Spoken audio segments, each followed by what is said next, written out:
Gérant Star au bûcher des vanités. Gérant Star résistera-t-il au bûcher allumé sur les réseaux sociaux? Le drame avec ce bûcher, c'est qu'on y jette des gens non pour ce qu'ils auraient fait mais pour ce qu'ils sont. L'affaire Gérant Star est désormais loin de la première accusation un peu puérile. Il m'a volé mon Skoda kebab, qui avait saisi en 15 secondes de vidéo, un baiser sur un trottoir entre deux acteurs des anges de la télé-réalité 10. Déjà, le journal du dimanche écrit. Mais qui est Gérant Star? Chroniqueur de télé-réalité connu pour ses interviews dans sa baignoire, il est l'influenceur numéro 1 sur Snapchat, le réseau des ados, celui que les parents ne comprennent pas. Présenté comme incontournable sur la cible des 12-18 ans, il monétiserait ses stories entre 30 000 et 80 000 euros. Les 12-18 ans, voilà bien le problème. Surtout les moins de 15 ans. Il faut rappeler qu'on n'a aucun témoignage citant des moins de 15 ans dans cette affaire. Mais en dessous de 18 ans, la corruption de mineurs guette. Et c'est ce dont devra se défendre Pascal Cardona, contre les accusations d'Anouar Siner au puits de Jason Fabre. Il a porté plainte pour diffamation, la justice tranchera. Il lui faudra du temps pour savoir ce qu'il s'est passé lors de ces week-ends minois.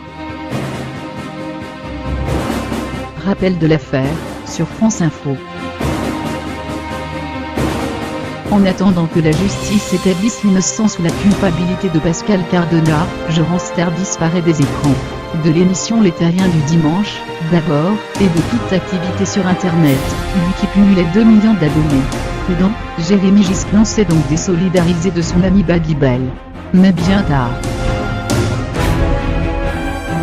Son audience s'étant habituée aux vidéos saisies et publiées sur Snapchat, publiées même sur YouTube, il suffit de cliquer sur Gérant Star pour en retrouver.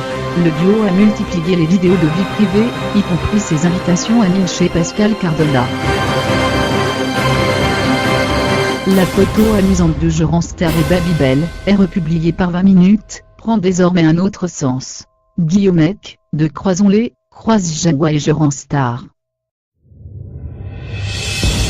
Depuis, il y a eu le témoignage du caméraman de Gérant Star, Bruno Etena, photographe, qui a fait une déclaration de 5 minutes sur Star 24 TV. 96 000 vues.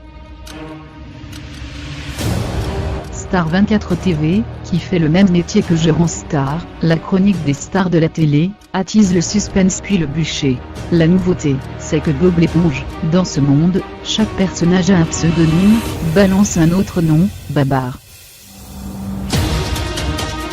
Babar, victime innocente du scandale.